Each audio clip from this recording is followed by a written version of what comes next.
Hey, coming up on This Week in Radio Tech. First of all, Merry Christmas. Hope you're having a great Christmas day. Our guest this week is Larry Wilkins. Larry from Alabama. And I'll tell you what, I hope I have Larry's energy when I'm his age. And I have no idea how old he is. I just know he's older than me.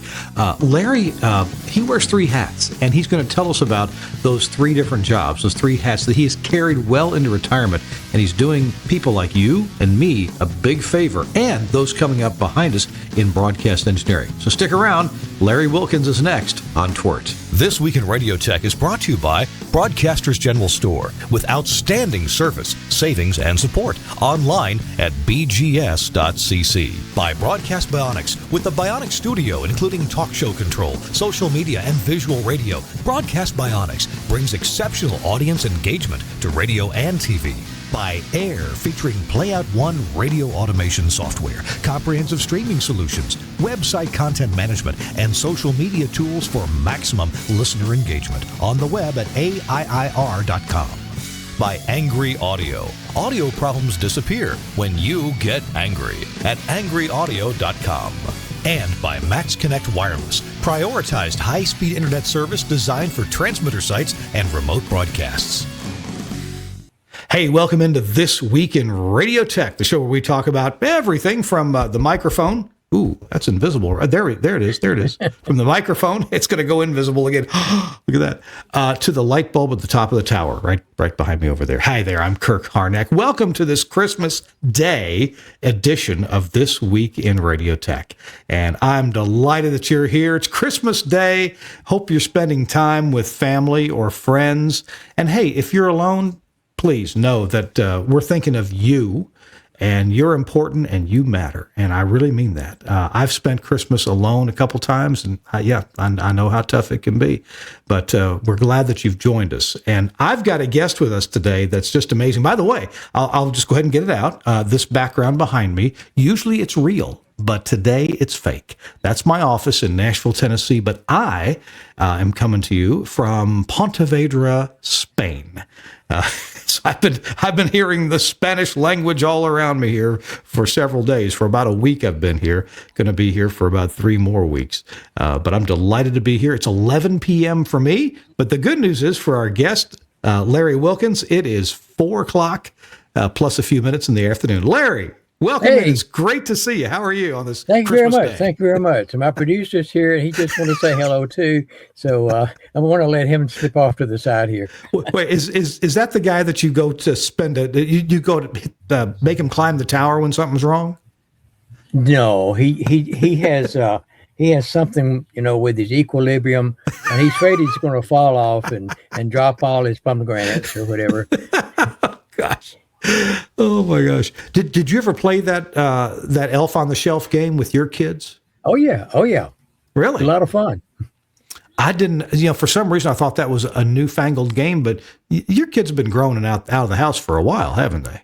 Oh yeah. That's I've forgotten their names. I don't. I have to look it up on my phone. When I call them, I say, "Which one are you?" Hey, friends, neighbors, countrymen, engineers, I got to tell you, you're in for a fun show. Larry Wilkins, I saved this interview with Larry for December 25th, and here he is, and we're going to have a good time. He's going to make you think, and he's going to make you laugh. Larry, give us a little elevator speech about who you are for those who don't know. Well, you just told everybody who I was. Yeah, I'm Larry Wilkins, and I'm work with the Alabama Broadcasters Association here in the state. And I do a number of things. And as we talked as Kirk and I talked off camera about it, I wear a lot of hats. I don't wear this one, when I'm working, especially when I inspect radio and TV stations. It'll throw me out. But that's what I'm working with them now, doing ABIP inspections and doing handling all the EAS activities.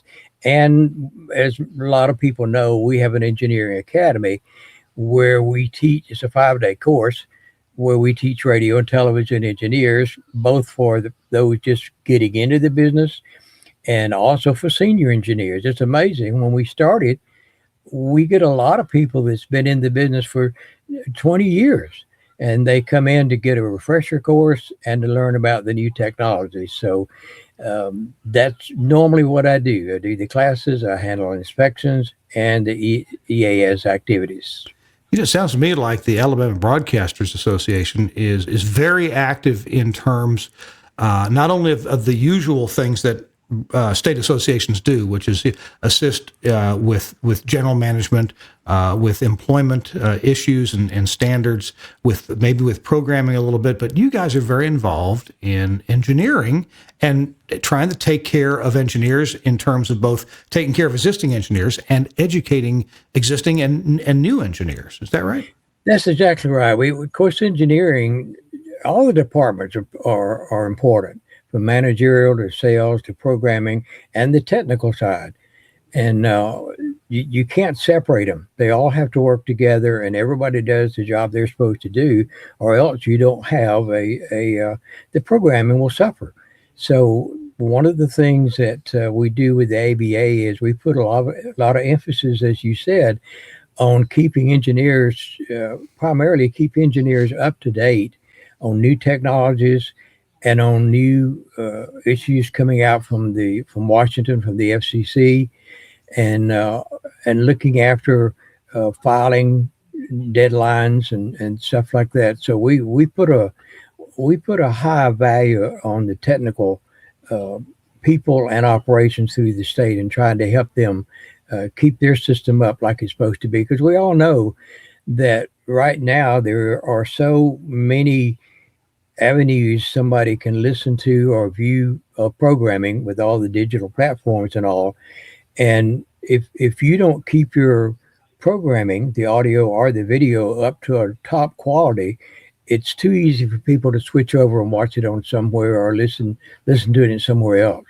And you know as well as I do, if a listener or a viewer switches off to another platform, it takes a while to get them back. So our sort of the saying that I always use, quality always wins over quantity. So this is what we try to do is to help engineers keep their station operating at top quality. I hear you. So Larry, we've coming up on the show. The name of the show is I Wear Three Hats, and that's what we're going to be talking about in and amongst a little bit of holiday and Christmas festivity and fun. So our show with Larry Wilkins, the bulk of it's coming right up. Our show this week in Radio Tech is brought to you in part by our friends at AIR, AIIR.com. And if you haven't heard of AIR, they are your new friend to help you make your radio station sound better and look better online too. They are the makers of the Playout One automation system. I'm a very proud user of that. 21 radio stations using Playout One. But I talked to Ricky Lee, and they have introduced a streaming service that works really well. It's just no nonsense. It works well. So here's Ricky Lee to talk. Hey, it's Kirk Harnack, and I'm here with Ricky Lee, the CEO of AIR. Ricky, you guys make a fantastic automation system, but streaming is a really big deal. Tell me about streaming with AIR. It really is. We've got a beautiful streaming platform with an incredible dashboard with fantastic analytics. And you can buy it for just $20 a month. All you can eat. No limits on bandwidth or bit rates. And you can also record shows as well. So if you like to deliver on-demand content for $20 a month, you can stream and deliver that on-demand content to an RSS feed that can feed your radio player, your mobile apps, or a podcast that people can download and enjoy. Now, $20 a month, that must be for just some slow MP3, right? No, MP3, AAC, and we also now support HLS, which is big in the industry right now. Wow, that's pretty amazing. How do I start to explore or find out more about streaming through AIR? You go to air.com, AIIR.com/streaming, and from there, with a credit card, you can sign up and get started. Awesome. Thanks a lot, Ricky Lee with air.com, AIIR, because it's, the internet. And you're going to enjoy their products. Check them out on their website, tellsall, AIIR.com. It's Kirk Harnack. Merry Christmas to you, however you celebrate. And Larry Wilkins is here with me. He is the Director of Engineering at the, is that your title? Director of Engineering?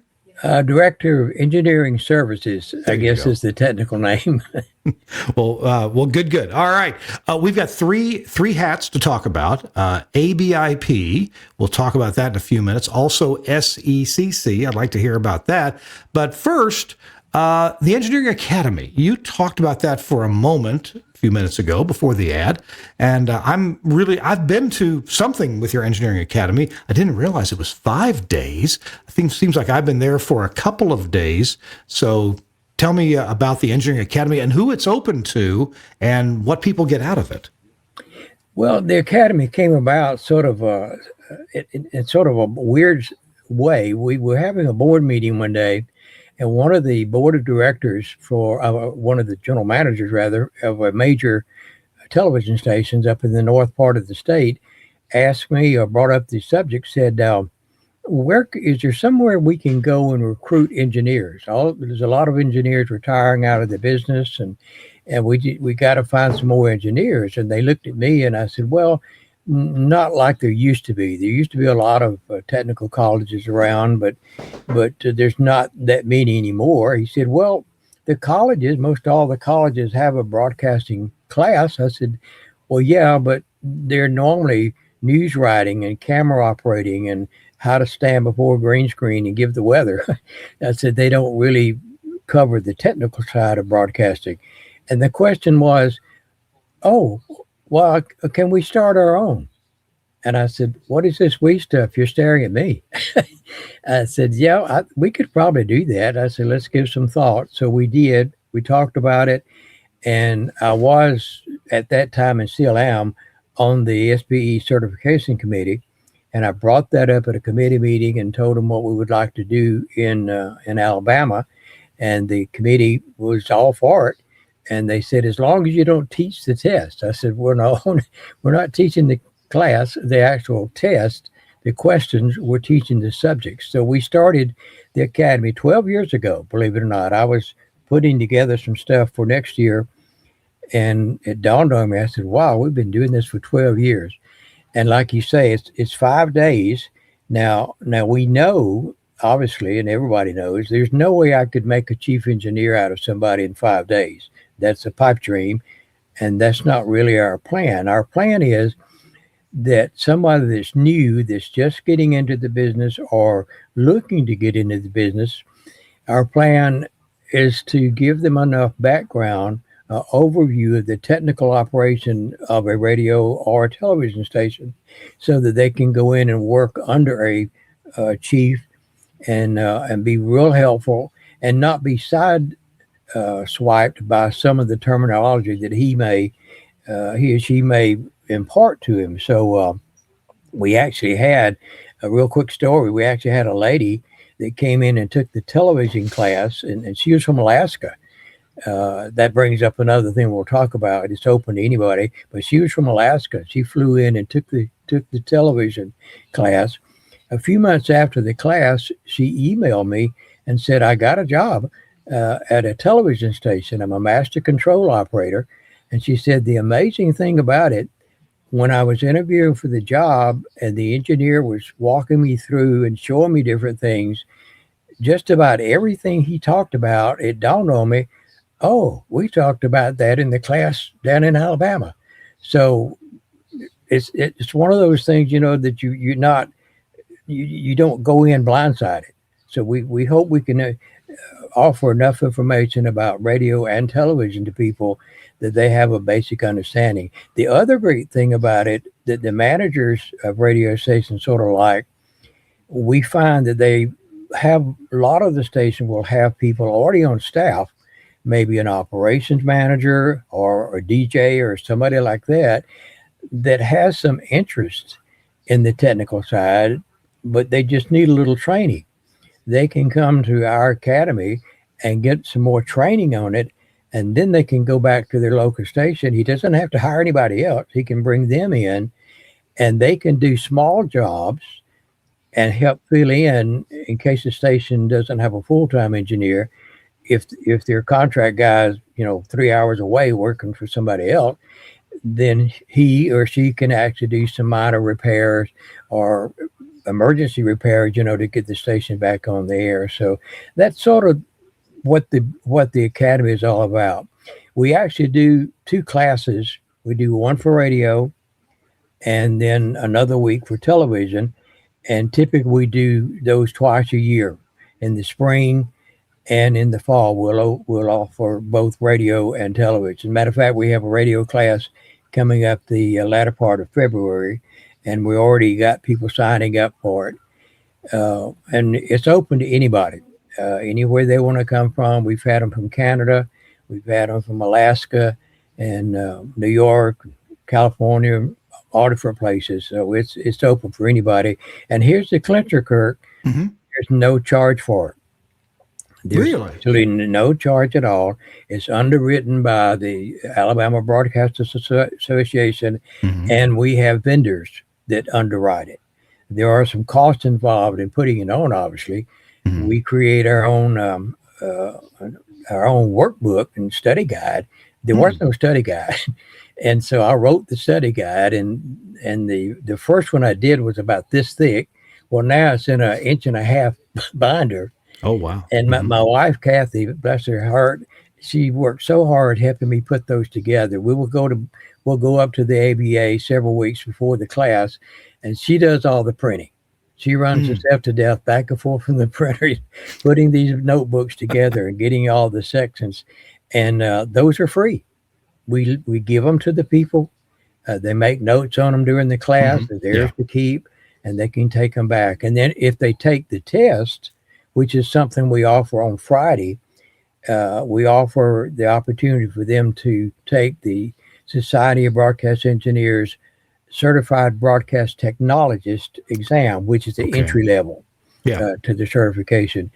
And it's open book. So they've got the study guide that we've had all week. They've had all week, so they can go and look at that. So we've had a lot of people come through there. And as I said at the beginning, it was initially designed for those just getting into the business, but we begin to get a lot of seasoned people in because we do cover the latest in technology, HD radio, streaming, and television, 8 VSB and now ATSC3. And we just started offering information about SMPTE 2110. And I'm telling you, that keeps me on my toes because I got to research all this stuff and figure it out, ahead of time. But a lot of the older, seasoned engineers will come in for that technology. And so I mentioned to one of them one time during a break, I said, I may cut back a little bit on the basic electronics. We do basic electronics on Monday, Ohm's law, how the atom works and that whole bit.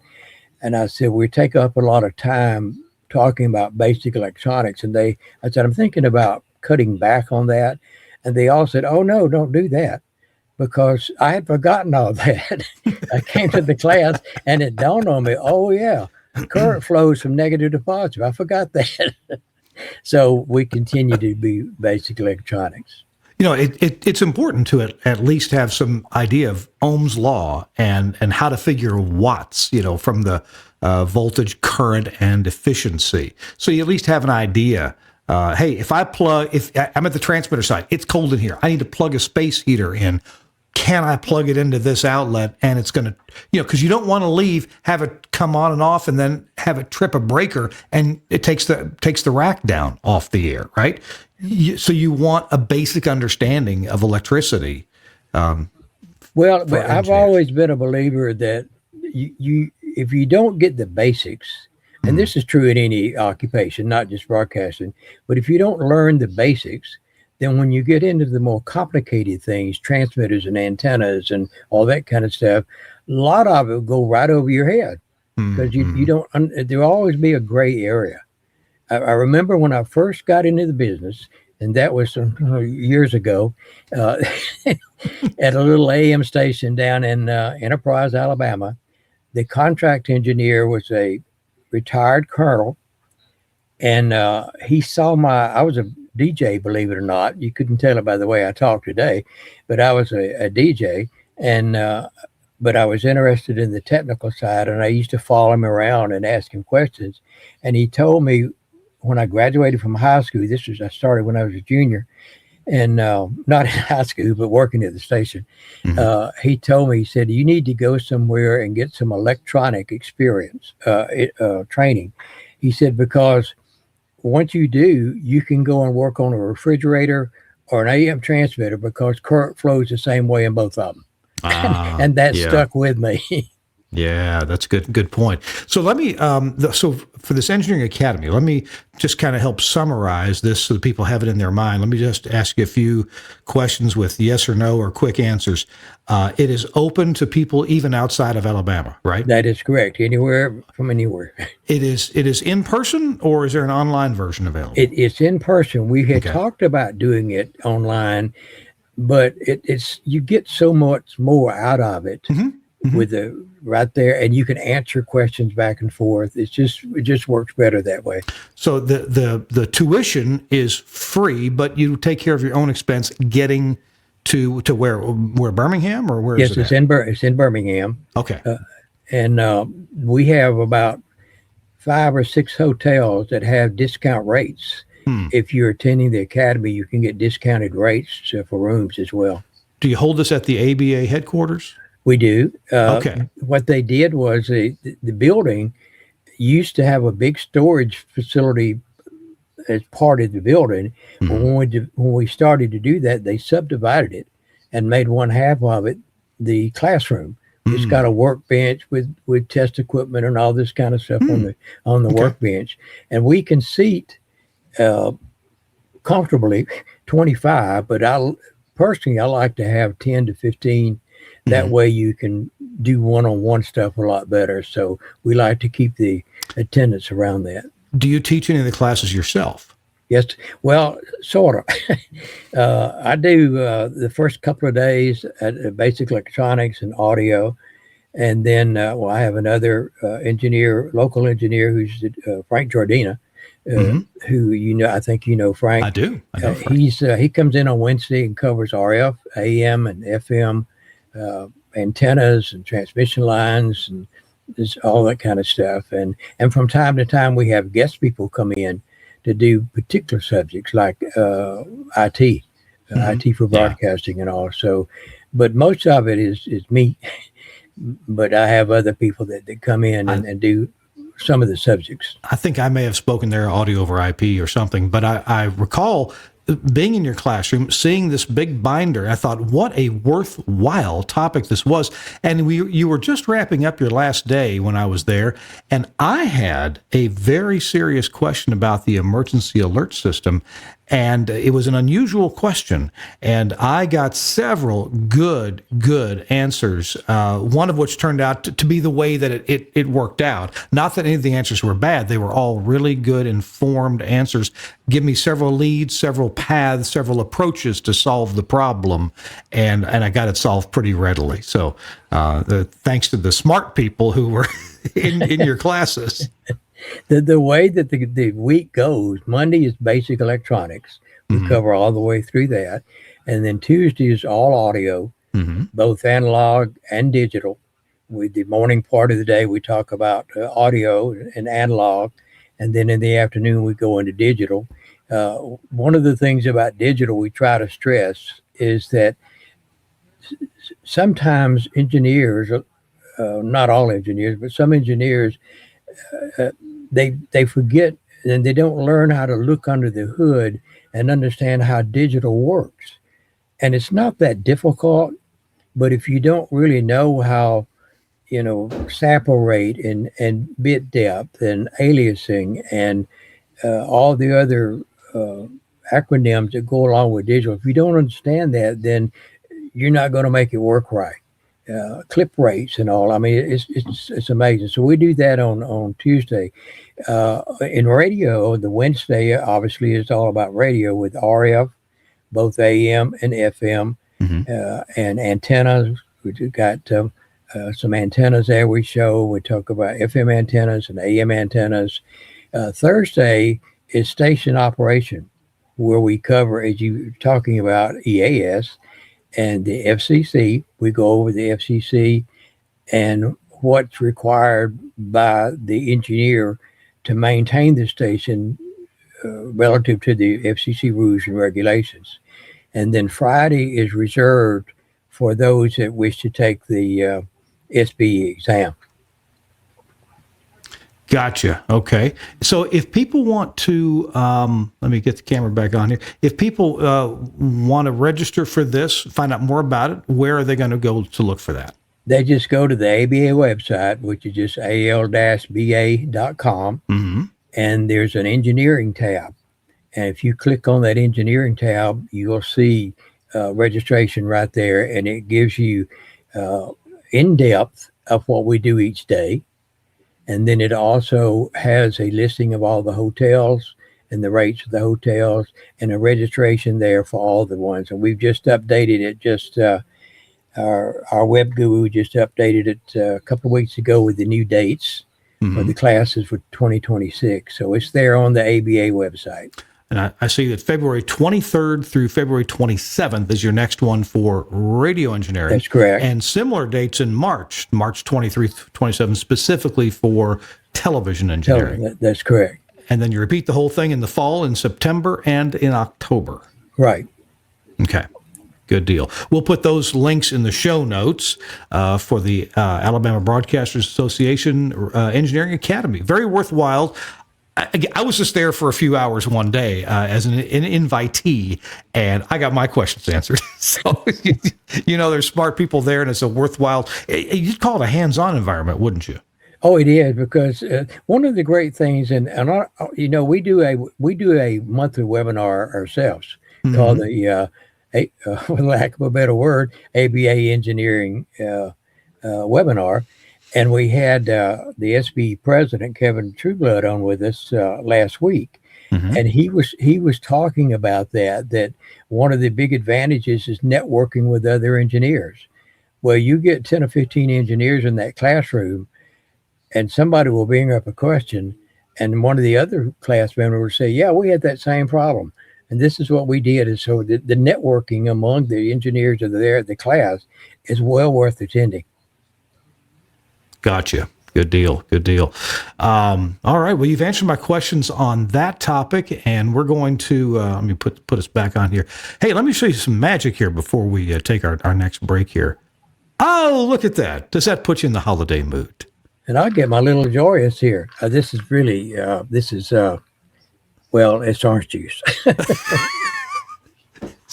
Is that Santa's happy juice?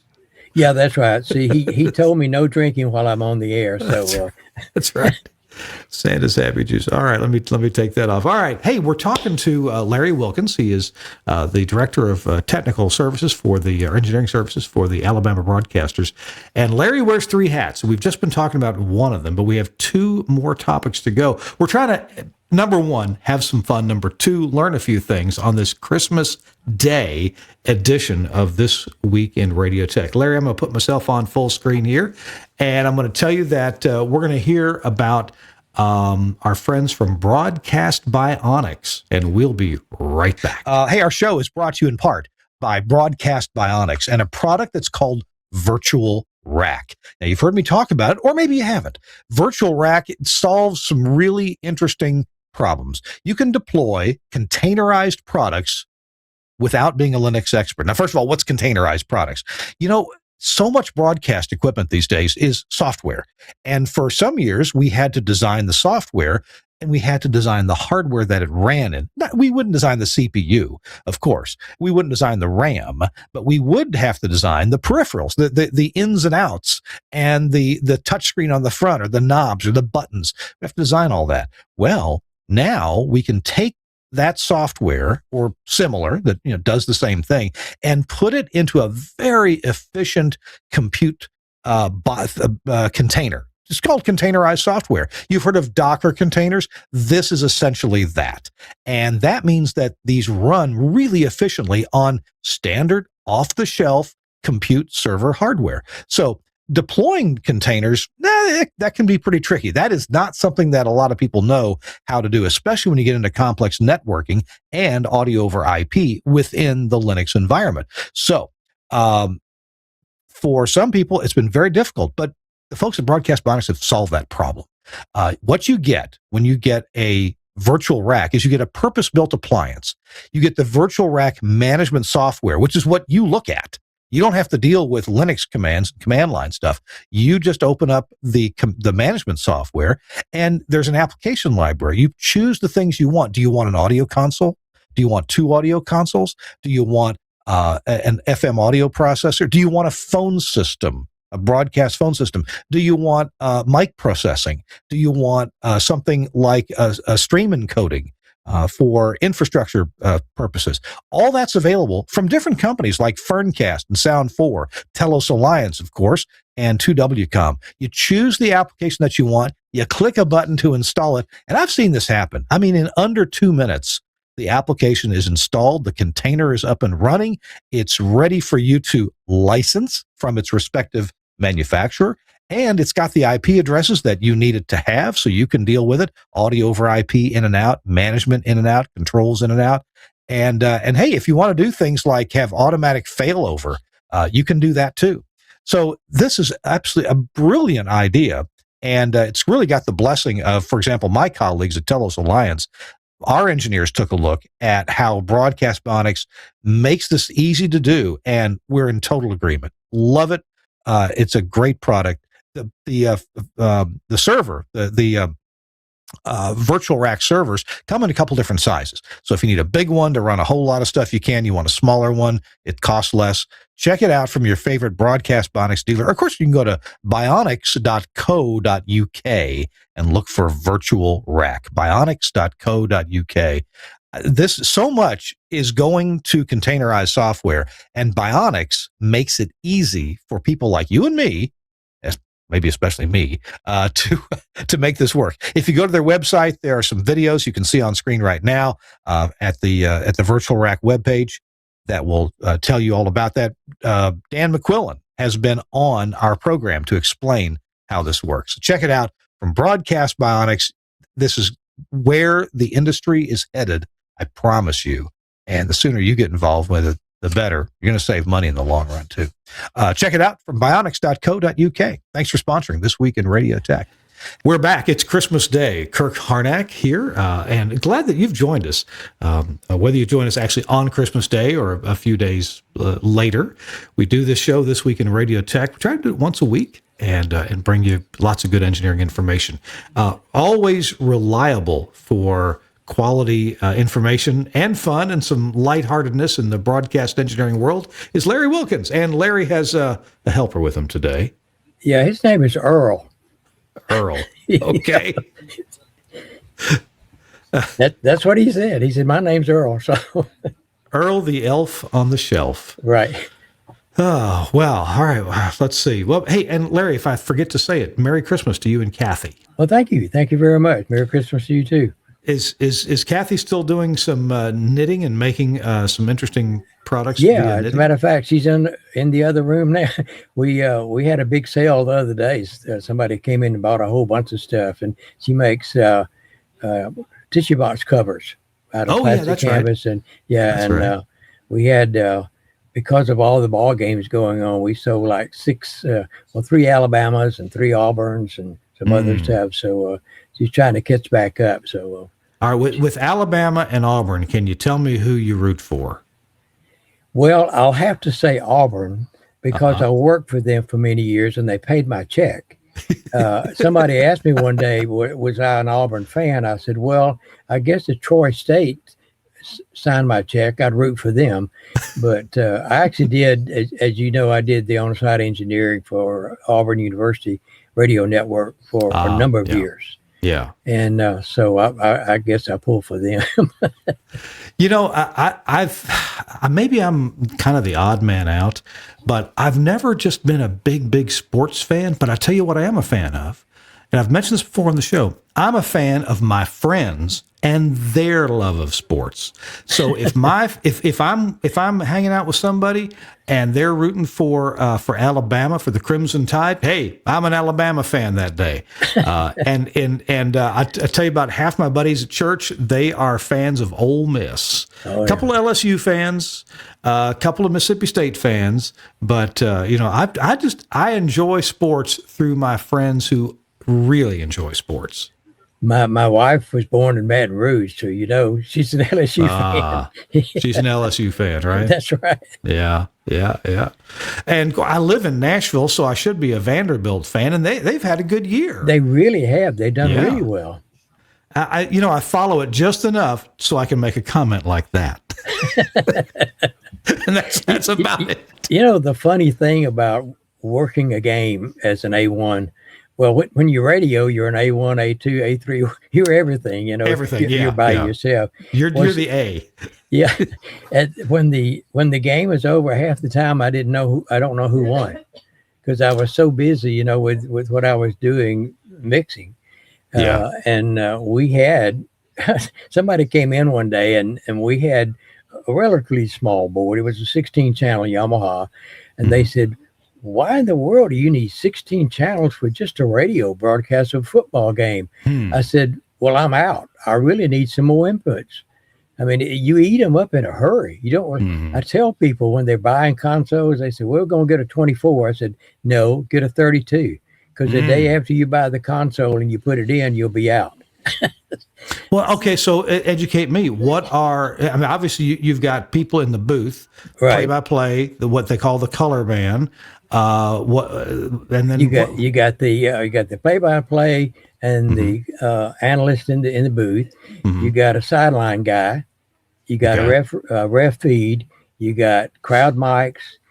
We always get feeds from the TWiRT. We get effects feeds from them. We get feeds from the PA. We get feeds from the locker room for the post-game show. We got returns coming back from the studio, and then local insertion things there at the stadium. But we have several feeds coming from the truck. We pick up different feeds from them, so you can run out in a real hurry. So from the TV truck, might you have an isolated effects feed, of grunts? Yes. From. Well, I would always get an effects feed, and if I was nice to the guy, and I could ask him that, can I only get the parabs, the sideline parabs? I don't really need their cheerleader or the band. Right. That doesn't make any sense on radio. If I can get just the parabs, I'm happy. So usually they will. They'll give you, because again, that was one of those things where I wore many hats. I was also the frequency coordinator. And so I would work with their RF people and make sure everything was working okay. So it gave me a little insight. I could go inside the truck, without being thrown out. And I don't mean to be rude here, but is there any antidote for the announcer, the main announcer, who insists on sounding exactly like every other football and radio announcer?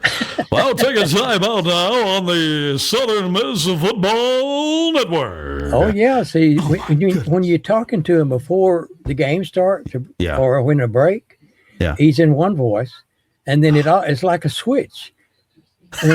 When he comes back on, it's a different. I say, "Who's that on the mic?" Oh, I say, "Who it is now?" Do they go to school for that, or is it just a natural affectation? That happens in the radio station too. They have this, what we used to call Joe radio voice. And they would put that on, and while you were sitting around eating a donut, we had a guy that lived in a little town called Geneva. They had one blinking caution light. Okay. And he was his dad was a farmer and all. I'm not downgrading anybody, but he had that farmer voice. But when he opened the mic, he had a Joe radio voice. It just comes natural. Me, I have a downtown. See, I always tell people, I was born and raised in LA. That's Lower Alabama for those folks that don't really know. So I have a Lower Alabama voice. And it doesn't change. I sound the same. I'm sorry. back when I was a teenager, growing up in central Kentucky, I got used to at least a little bit of this affectation from a announcer named Ralph Hacker. Now, Ralph, he was on the UK network, football and basketball. And the nice thing about Ralph, he did have this affected voice, but it was really highbrow. It was Kentucky highbrow.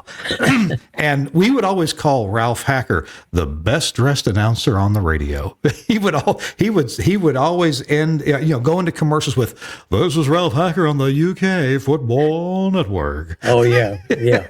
He was, oh my goodness. Well, listen, I'm sorry for that sideline into announcers and their voices. We're going to talk for a few minutes about the something that you call the ABIP, but I know there are a few members of our audience that may not know what that stands for.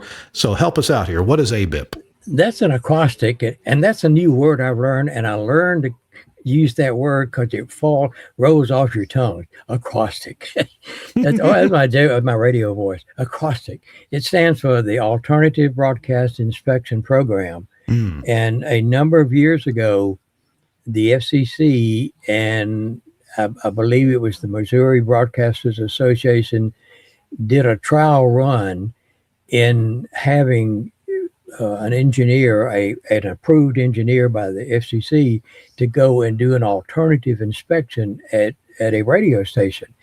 And they do the inspection with the checklist that the commission uses. And the only difference in me as an ABIP inspector and the FCC coming in and do the inspection, and this is our little inside joke we always say, if the FCC comes in and inspects your station and finds an issue, he brings with him a receipt book. And it's stamped, "Thank you for your volunteer contribution to the U.S. Treasury." Well, I don't have a receipt book. I just come in, and if I find issues that need to be addressed, I just write up a report and leave it with the engineer and manager to have them correct their problems. In other words, we look at it, or I look at it, as an educational tool for the radio or television station. We're not there to slap their wrist, and I've never been one that likes to step on anybody's toes. If they're doing something that's not right, I'll talk to them about them and say, "Well, I see how you're doing this, but this is the way the commission ruled or stated, and it needs to be done this way." And I never just say, "Well, what an idiot," and I may be thinking that in my head, but I never do that because I don't want to step on anybody's toes. So the inspection program is where a station can sign up with their state association, and they will send an engineer who has been approved by the commission field office to come in and do a full inspection. Both it covers everything: the public file and EAS and the technical information, especially the transmitter. And once, if you pass, you don't have any issues, you're issued a certificate of compliance, which is normally good for like 3 years. And if there are some issues, then we'll just leave a report and go over it before you leave. I go over it with them and show them, well, this, and this, you need to address these issues. And then when you get them corrected, just send me information that you corrected. And sometimes I'll ask to see maybe a picture or something. Like in particular, I did one time where the antenna current meter at the AM tower was broken. It's out of order. And I said, well, when you put the new one in, send me a picture of it reading the correct current, and that's okay. And he did, and he was fine. So that's what the Alternative Broadcast Inspection Program is. And it's nationwide. Every state has an ABIP program that's administered by the state association, and all the station has to do is to call or contact their state association and get signed up to do it. Okay. All right. And this, what's the cost, or is there a cost for stations to receive this kind of inspection that itself doesn't carry any violations, or monetary forfeiture? What's the cost for a station? It varies by state. Alabama, I don't know if we were the first state to do it, but there is no cost. It's if you are a member of the Alabama Broadcast Association, as a service of the membership, you get the inspection free. Now, they do have to pay travel expenses for the engineer to come to your station to do it, but the actual inspection, there's no cost. If you're a current member, the president of the ABA felt that was a good service to offer member stations. As a matter of fact, the membership dues were actually cheaper than what it would cost to pay an engineer to come in and do the inspection. Gotcha. Now, other states do charge, and it's one price for it'll be a certain right, or just to throw a number out, it may be like $400 for the first station. If you've got additional stations in the same market, it's typically 1/2 that cost. Yeah. And so $400 for the first one and $200 for each additional, but it varies around the country. Gotcha.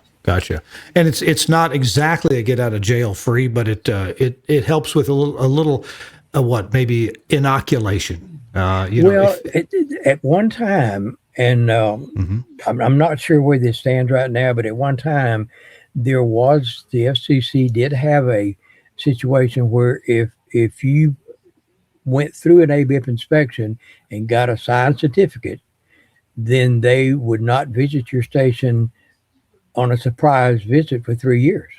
Right. Yeah. And they still had the right to go by if somebody complained about your operation or some safety violation, that your tower lights have been off for 2 months, stuff that way. But they wouldn't just randomly. They used to do that. They would just randomly knock on the door, and you'd open the door and they'd show them the badge, and everybody would pass out there in the lobby. Oh, the FCC's here. So. But I think they still sort of honor that because I send information to the Atlanta office on who has passed over a certain number of months, and so they know that they don't have to visit them because they've been inspected. So it's really being proactive, which in this day and age, well, all the time, an engineer needs to learn how to be proactive and not reactive. And so this is being proactive, finding things that, and I'll tell you, I'll be honest with you, Kurt, I've been doing this for probably like 11 or 12 years, or maybe 13 now. And I don't think I have ever found an issue at a station that somebody was doing on purpose.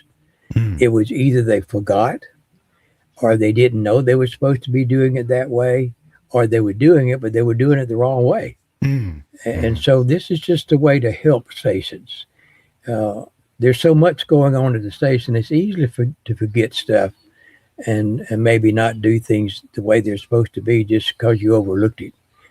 Well, yeah, and I would think overlooking would be easy. Hey, these days, and it's been true for so long, that we're trying to pay the bills. We're trying to make sure that the Saturday evening shift is covered. That there's somebody going to come in and run the ball game, or that hey, we've got more Christmas packages to sell, and we haven't met our sales goal yet. There's things that a manager and an owner has to worry about, and engineering compliance isn't always the top of the list. Well, one of the, and I'll mention this. I'll not mention any stations, but I see this a lot. It's the public file. That's a real biggie for the commission, and it used to be that the public file, where stations keep all their records of ownership and applications and license renewals and political and all that kind of stuff, used to be done in paper form and kept in a file folder at the station. Back in 2012, the commission developed an online version, which is really nice. They did a really nice job on the software for it. But what happens is somebody that's actually keeping it up and uploading the stuff regularly, like it's supposed to be done, maybe they leave. They go to work at Walmart or somewhere else, or they just decide they don't want to do it anymore and they leave. And managerial sometimes forget that when he hires somebody to replace her, to tell them about the public file. Well, 2 months goes down the road, and all of a sudden it dawns on the manager, oh, wow, nobody's looking after the public file. So then they got to go through this training thing to figure out what to do. So, and that's a real biggie is the public file, is to make sure that thing is kept up, because in the old days when it was a paper form, who knows if you put the issues and programs in there by the 10th of the following month of the end of the quarter. It has to go in there every quarter. You may have been, a half a year late putting it in there, but who would know in paper?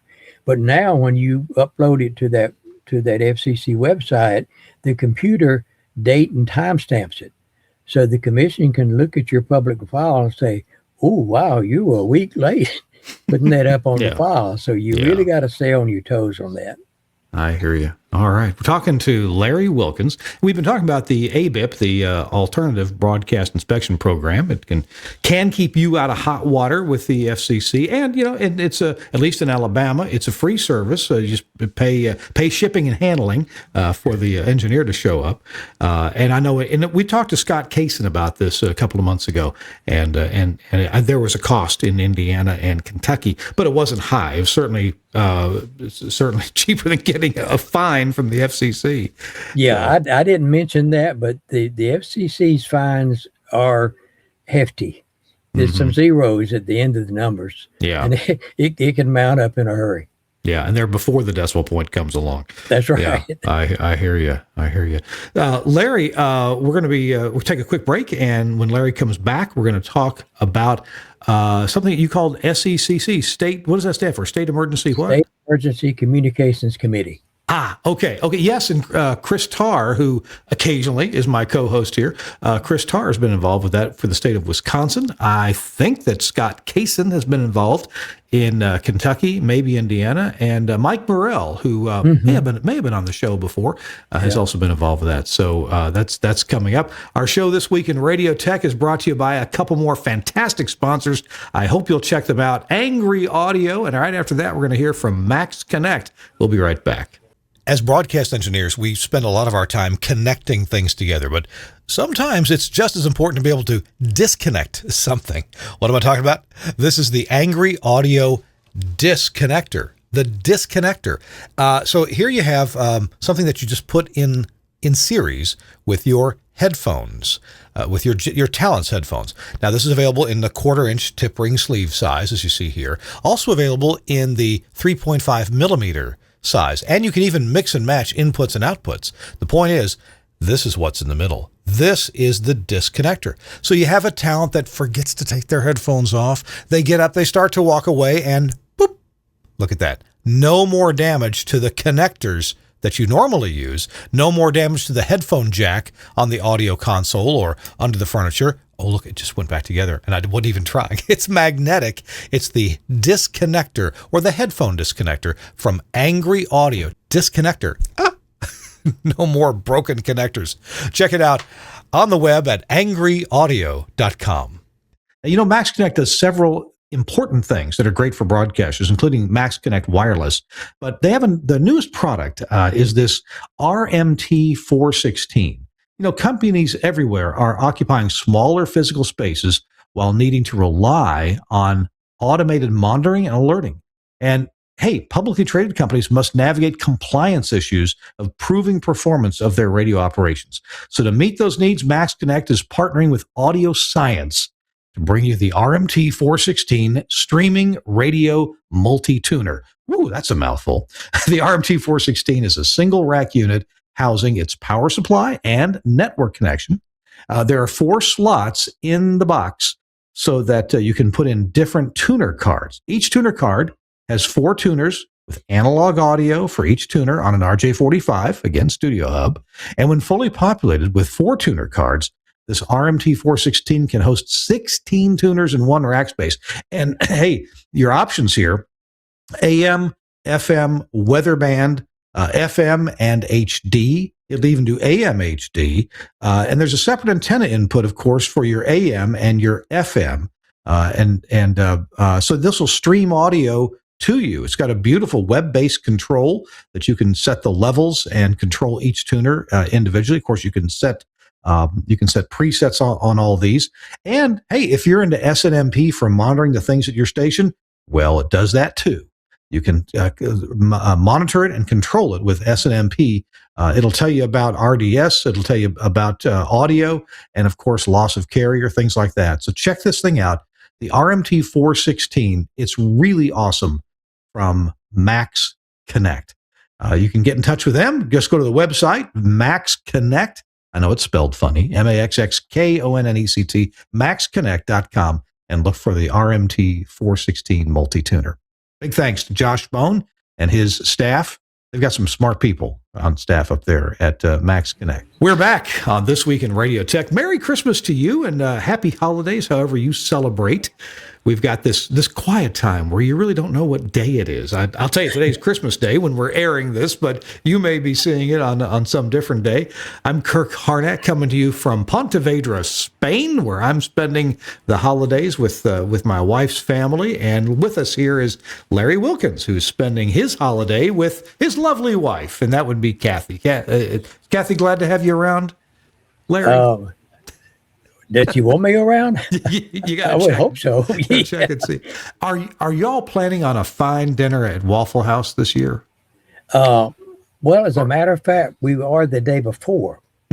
We do every year. We have one particular Waffle House here that we go to a lot because the manager, a lady there, her nickname is D-Boss. Okay.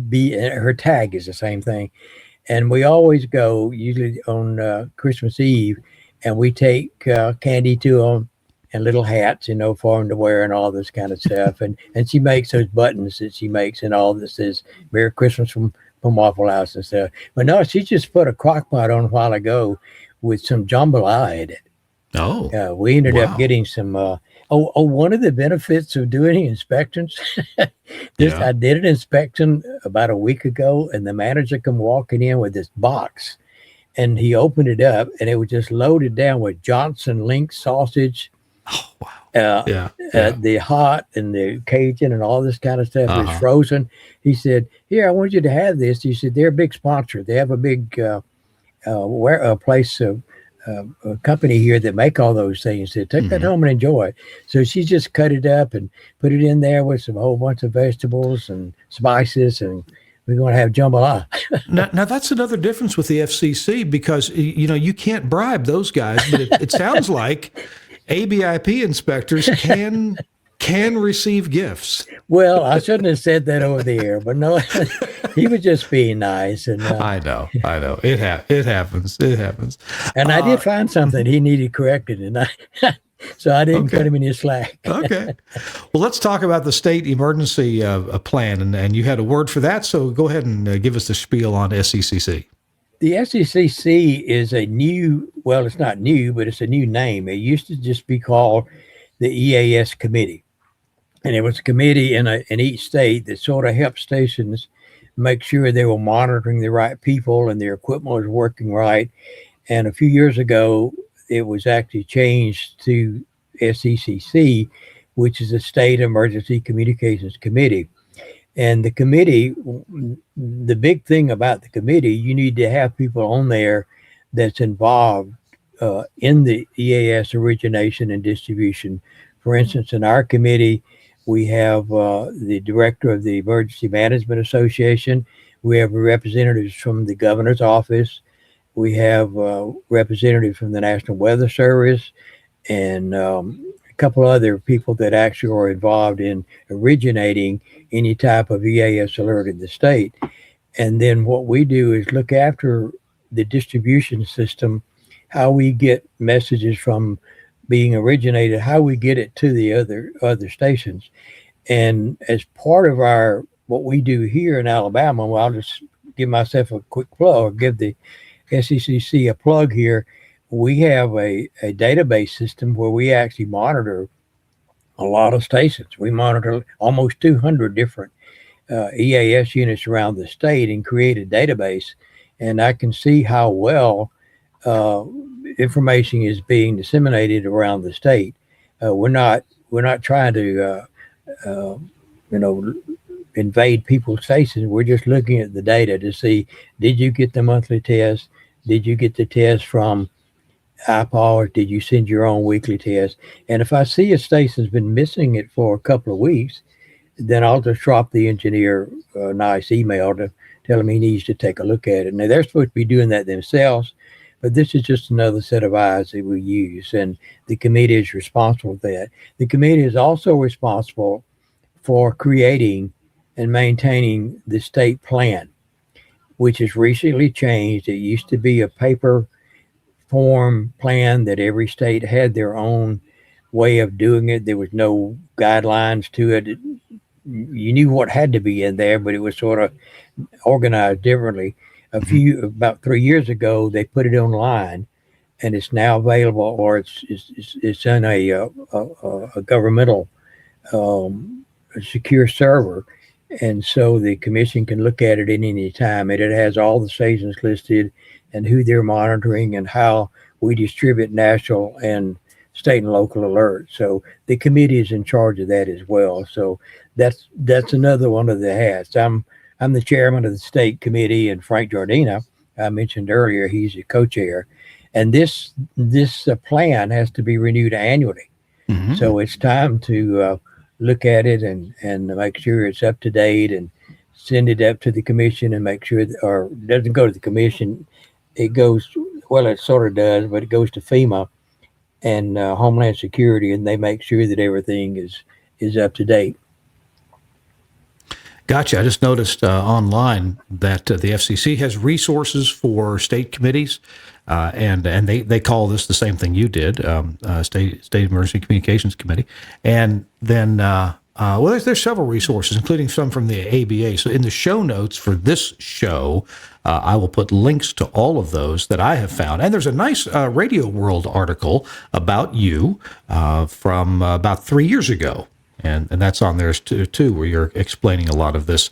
I love how you guys, are there other states that actually go check stations' EAS equipment to get a report and to compile and see maybe who's missing or who's having a problem? Anybody else do that? Yeah, I think we may have been the first one to do that. We actually, it came about sort of embarrassingly to me. I got a call one morning from the governor's office, and the state director of the Emergency Management Agency was in her office, and they said, we ran an Amber Alert last night. I said, yes, ma'am. We have a lady governor. So I said, yes, ma'am, I know that. And she said, can you tell me how many stations successfully got that alert and actually relayed it? Well, I'm glad I was talking to her on the phone, because I probably turned red-faced and scratched my head. And I said, well, I can, but it's going to take me a while to do it, because I've got to contact all the stations. And she said, well, I'd love to have that report as soon as you can get it. Well, when I hung up, I got to thinking, I said, there's got to be a way to do this automatically. So I began to look at the systems that are out there, the SAGE Index and the DASDEX, and discovered there was a way that it can actually send data to an FTP server. Mm-hmm. And so ABA already had an FTP server. So I just went in and created a folder in the root directory, and then at all the stations, and then we were continually add stations as we go along. We add that into the FTP portion of their EAS box. And so every time something happens, when they receive or transmit something, it sends that data to our FTP site. Then we're able to gather that information, purge it out, and create a database. And I can, like on when we run a monthly test, I can actually look and see who got it and who didn't. As a matter of fact, we were actually we have an annual meeting, or used to have annual meetings with the FCC in Atlanta at their regional office, where the ABIP inspectors from Alabama, Georgia, South Carolina, and Tennessee would all meet up there and spend the day and sit in the conference room discussing, what we found during the inspection. And it just so happened that it was the day that the monthly test was supposed to be issued for Alabama. And I told the director of the FCC office, I said, today is the day we issued the monthly tests in Alabama. And I said, I'm going to do it from my iPad here. He said, oh, you can do it from your iPad? I said, yeah, the system we have. And I said, when I get through, then I can show you how many people got it. So I sent the test. He said, now, how long is it going to take to gather all the information? I said, as soon as I change screens on my iPad. So I changed screen on the iPad, and here popped up, 200 and something reports. He said, his eyes got really big and said, wow, that's amazing. So I can tell, in just a second or two, because it comes flying in, and you also hear the audio. If it had the monthly test has audio with it, so I can actually hear the quality of the audio that they got and see if somebody's having a problem with their receivers and stuff. So I know. So that's what we do here, and I know some other states have been contacting me about how we do it. Tennessee being one. As a matter of fact, Tennessee's already started it, and we're hosting it on our FTP server. Okay. Mike got with me, and we're actually hosting there. So, Excellent. Well, I'd love to see every state do this. I got to have somebody interested, like you are, in making the system work well and being able to produce that. Maybe they need a governor that just asks that question. That's what they need. Well, and the amazing thing about it, when they ask me, people call me about it, and they say, how much does all this cost? Zero. There's no cost involved at all. I mean, the Sage is there. It already has that software built into it. Yeah. Every state association already has an FTP server because that's where they post their PEP spots and the all that stuff. So there's zero cost. It doesn't cost anything. You're using infrastructure that the stations already have. Everybody's got internet, and your state association already has a server, an FTP server that they're using for things. So, okay. So there's no cost. The only, if you say, well, the only cost would be if you paid somebody to do it, would be somebody to put the data together. Yeah. And I do that, and I love to do it. It doesn't take, we use some fancy things we found in Word and Excel. We don't have any specific software for it. But there's some fancy features in Excel and Word that parses all that out and creates the database, and I can see real quick like. I've been amazed at the results I can get by analyzing a spreadsheet by the ChatGPT. I got the detailed call report from my radio stations, all 21 of them, from our phone system. We have a phone system that handles extensions for all the radio stations. And I took, a few days worth of, the detailed call reports, all the ins and outs of the calls, and said, here, ChatGPT, analyze this and tell me if you see anything interesting. And it did. Oh, my goodness. It went through this whole, I could never have gone through that CSV file myself. So that might be an interesting way to help analyze things. But I'm so glad you're doing that. We're talking to Larry Wilkins. Larry, we got one more quickie left. And after this spot, Larry's going to answer a fun question. It has to do with Christmas and what you find under the Christmas tree. I'll bring in my helper here. You've been doing this a long time. I've been doing this a while too, but you've been doing this a long time. And I'd be curious as to think about over the decades, what you either have found under the Christmas tree, or about this time, what's been a gift, a present, a something that the station maybe bought that you needed that could have had a bow on it. It would have been even better. But what as an engineer over the years, and maybe I'm comparing and contrasting. Would have liked to have a nice 8-track player back in 1972.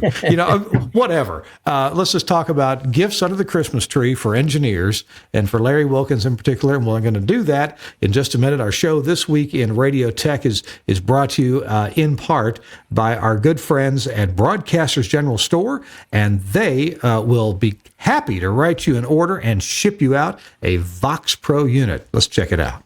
Hey, what's happening? St. John here, coming to you from Command Central, and wanted to tell you about the absolute best partner you can have in radio. I'm talking about, boom, Wheatstone's Vox Pro. Now, a lot of folks have used previous versions of Vox Pro, all awesome, but I want to tell you about some of my favorite new features in 7. And for folks who've never used Vox Pro before, I'm about to tell you why it's an absolute game changer and essential for really fast-paced multi-element radio. Lots of different audio software out there. Why Vox Pro? Because it was designed for radio. It's the only software designed to do what we needed to do, which is record, edit, playback in real time. When I say lightning fast, I'm going to show you how fast you can edit stuff up in Vox Pro right now. So literally 3 clicks on the controller, mark left, mark right, everything that gets marked, you hit delete, it goes away. It's literally that fast. So we're going to take this part right here. Boom. From caller 9 to him saying, I'm ready. 5, ready for that secret sound. Boom. All of that stuff, hit delete, it goes away. Here's your edit. You are tackling secret sound caller 9. I'm ready, St. John. So one of the best features of version 7, this is awesome. It's effects macros, and you can literally put a chain of effects together so that instead of having to normalize a phone bit and then use noise reduction on it and EQ it and all that, you can literally build a chain. One button, this one's called call right here. I just click that. All of those processes happen instantaneously. Literally saves 80% of your editing and cleanup time. Final thing that I love about Vox Pro, and there's so much more to get into, but one of my favorite things, you can load it on a laptop. I've literally done my show from a hotel room in Armenia to the conference room at, this was fun, jury duty. Great thing, no one could tell the difference. Vox Pro makes it totally easy. Telling you, if you're looking for the best on-air partner, call my friends at Wheatstone, ask them about Vox Pro, and you will be glad you did. And if you want your price on a Vox Pro, call Broadcasters General Store, BGS. Their website is bgs.cc, and they love to hear from you by phone. Remember that, the phone? You can call them at 622. Wait a minute. It's scrolled off the screen. Suncast, put it back on the screen. 352-622-7700. That's it. I just remembered it. 352-622-7700 for Broadcasters General Store. Check them out. They'll give you the lowest price possible. Love these guys at BGS. We're back this week in Radio Tech on this Christmas Day, December 25th, 2025. Hi, I'm Kirk Harnack, and just so delighted to be bringing you this show. This is so fun to do. What a great part of my little old career in radio. It's to host a show where we get to talk engineering, and we're talking engineering with one of the fun people in engineering, and that's Larry Wilkins from Alabama. You're in Prattville, right? Where in the heck is Prattville? It's about 10 miles north of Montgomery, right up the interstate. Okay. Seems you like can't miss it.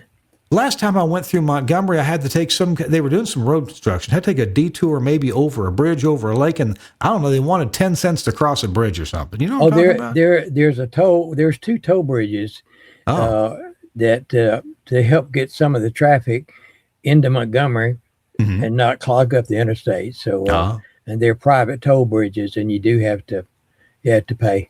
I don't. I have a sticker on my car, so I just go through it.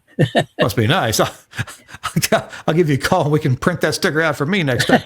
And, I stopped in Montgomery, and I don't know much about Montgomery, Alabama. A lot of civil rights things went on there in the 60s, and it's the state capital, and you're around there.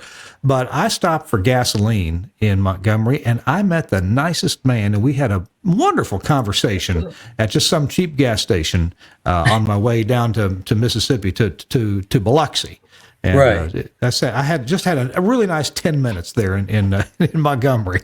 It's really nice. The biggest problem now is the traffic is really it's growing so much, and of course the capital, it's the state capital of Alabama, and there's a lot of state buildings there, and they're expanding, and so the traffic is getting like all big cities.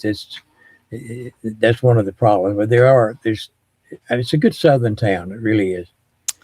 So, southern town, Christmas time. Maybe you probably don't get snow very often in Montgomery, but let's think about the Christmas tree. And over the years, Larry, what are some of the things that, as an engineer, you would love then, or you would have loved to have had under your Christmas tree? What do you think? Well, the very first thing that I could think of back when I was really young, I was actually in the high school band. I played trumpet in the band, and we had a little little Dixieland band that we played at little functions around town. And we didn't really, back then we didn't have any way to record stuff or anything. So I got one Christmas morning when I woke up and went in under the tree, there was a nice reel-to-reel tape machine under the tree for me. First one I'd ever had. Man, I recorded stuff on that thing left, and we used to get the little band out there, and we'd get in the den and shut all the doors and turn on that recorder, and then we could listen back to it. So on a personal note, that was pretty What neat. year do you think that was? That was probably in the late 50s.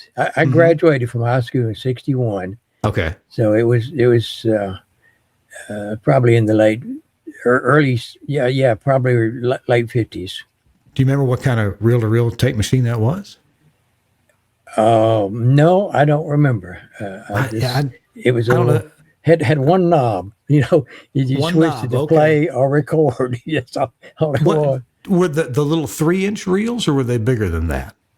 Oh, no, they were bigger than that. They were 5-inch or Okay. 7-inch, I guess they were. Yeah. So. Wow. Okay. Cool. I guess from a job standpoint, Montgomery, a lot of people may know they used to have a football game on Christmas Day, and it was called the Blue and Gray Classic. Blue and gray has to do with the Confederate War and stuff that way, but they would have and it would be college football stars from around the country, and scouts would come in and all this kind of stuff. And ABC always did the game.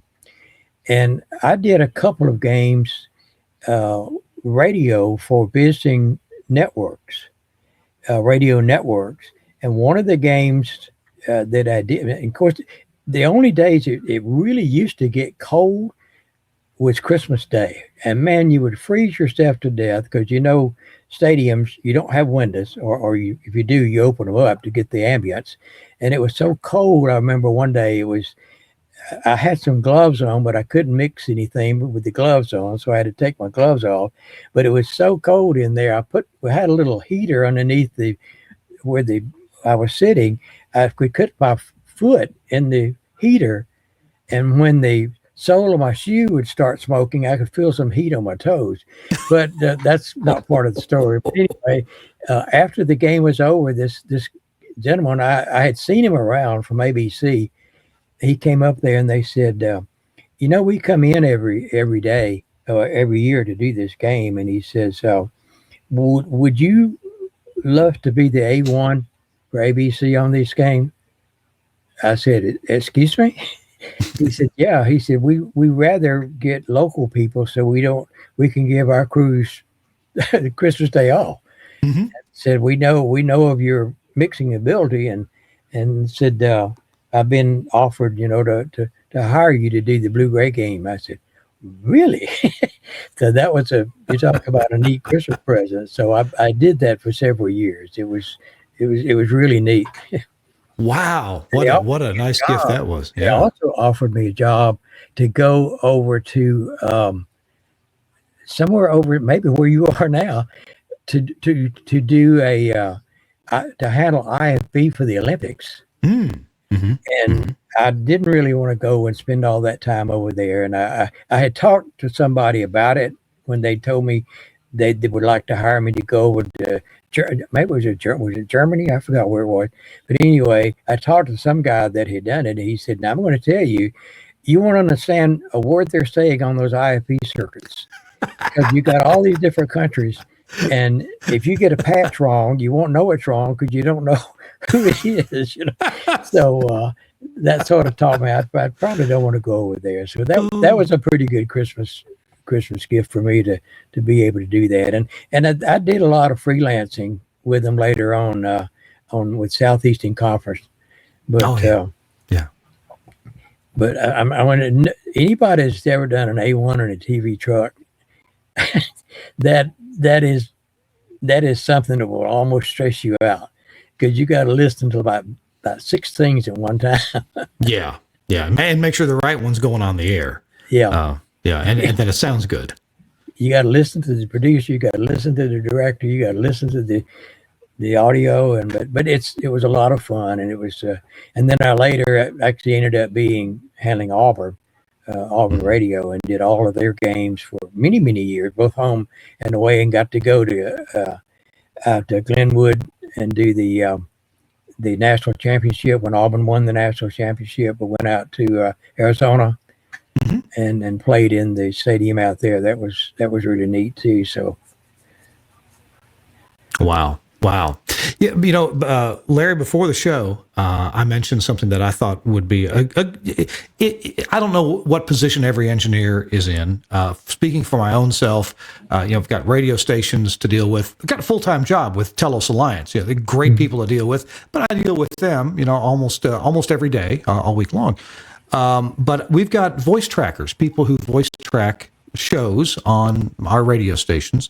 And some of these people I don't get to talk to very often, or I talk to only when they have, hey, Kirk, my mic's not working. Hey, Kirk, I can't get into the voice tracking system. And, if you got a day, if you got a few hours now here before Christmas and things are kind of ho-hum, you might want to just give some of those people a call. People working from home, I got to believe sometimes they get a little lonely. And maybe they don't feel all that appreciated. If they're doing voice tracking, it can be demanding work. It can be ho-hum work, but if they're doing it well, it can be demanding.